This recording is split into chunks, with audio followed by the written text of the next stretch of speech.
The first time I realized my family was a sitcom without a laugh track was at my cousin Sherry's third wedding. Not her third marriage, mind you, just her third wedding. The first two never made it to the legally binding part, but that never stopped her from ordering the centerpieces and forcing us into themed outfits. This one was beach-themed, in Ohio, in October. I stood there holding a piña colada in a plastic coconut, watching my Aunt Donna's wig try to escape into the wind like it was late for a better family. My father was talking loudly to no one in particular about how weddings are just funerals with cake, and my brother Max had faked a migraine to sit in the car and listen to a podcast about cults. That's my family. We put the fun in dysfunctional if fun means low-grade emotional damage and off-brand soda. I'm Clara, by the way. I'm 34, I own 2 cats, don't you dare say of course, and I work remotely in marketing, which is a polite way of saying I lie to people for a living, just with nicer fonts. I live exactly 42 minutes away from my parents, which is the legally mandated safe distance to love them and not lose my mind. Any closer and I'd be eating pot roast every Sunday and fielding passive-aggressive questions about my biological timeline. Let me explain the cast of characters. You'll need a chart or possibly a stiff drink.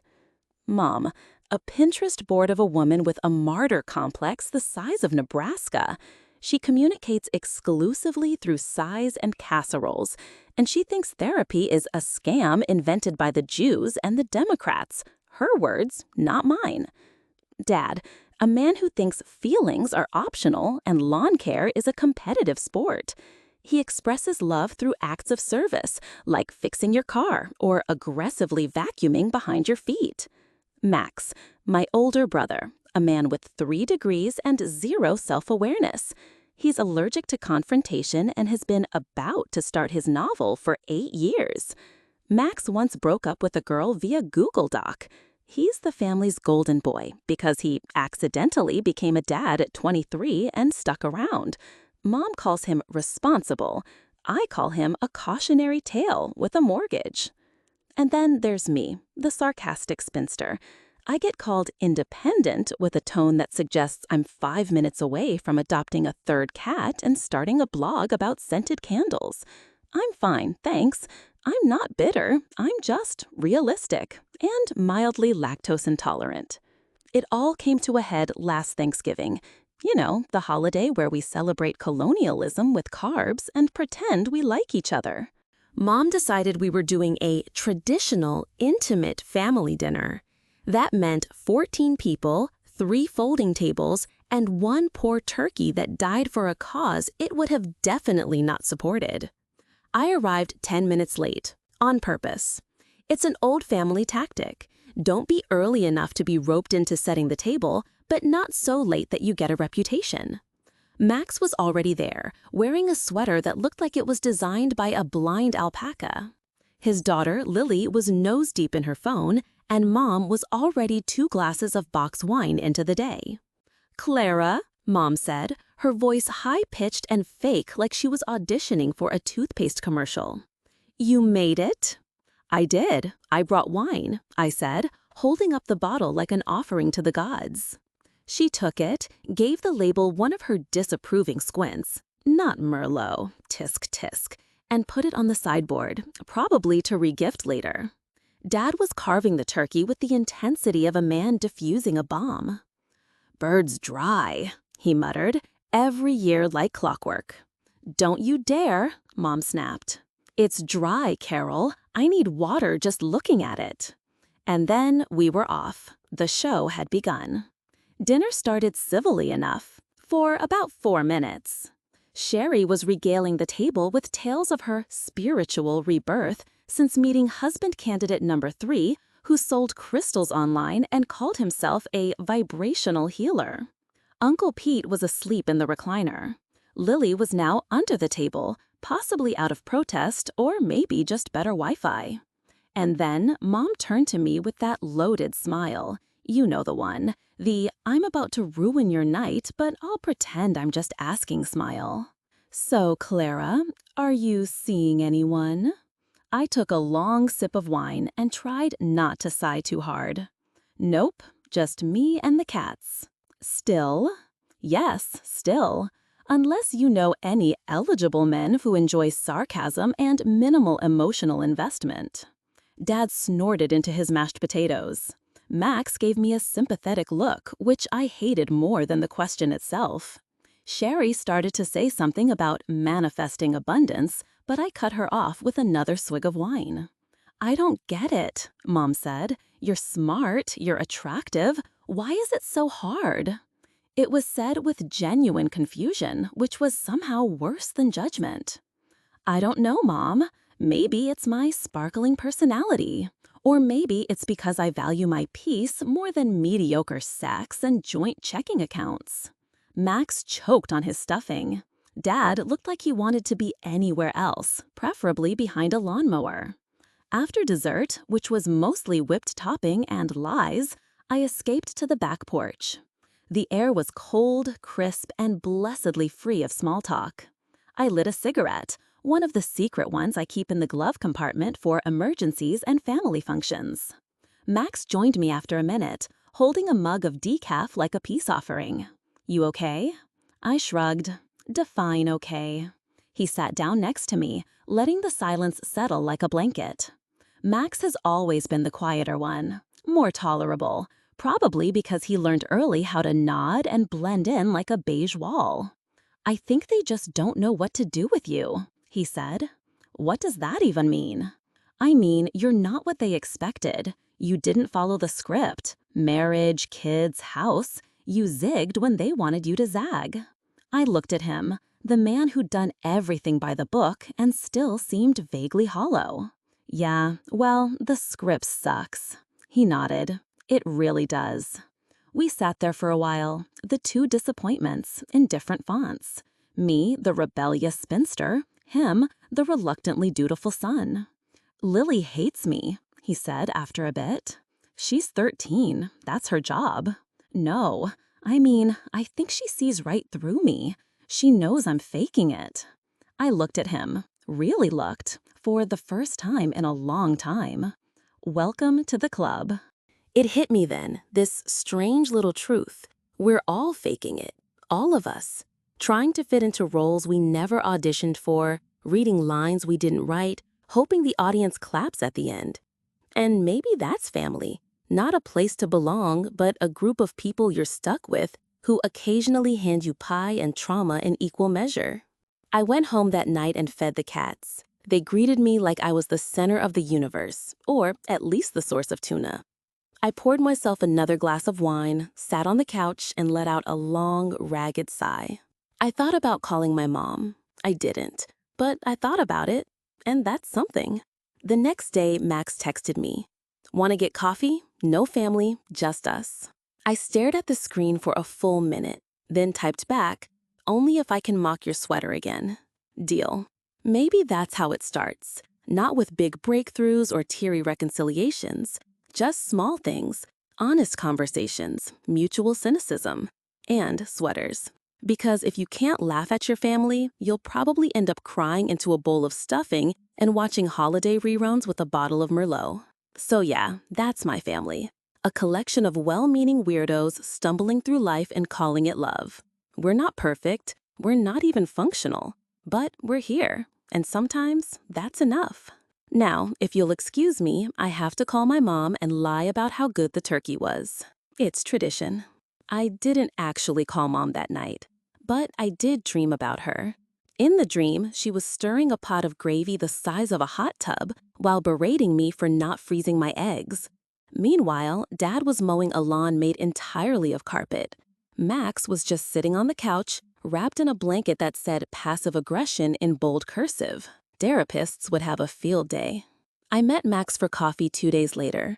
He chose a hip little cafe downtown with Edison bulbs and plants hanging from the ceiling like they'd been caught mid-escape.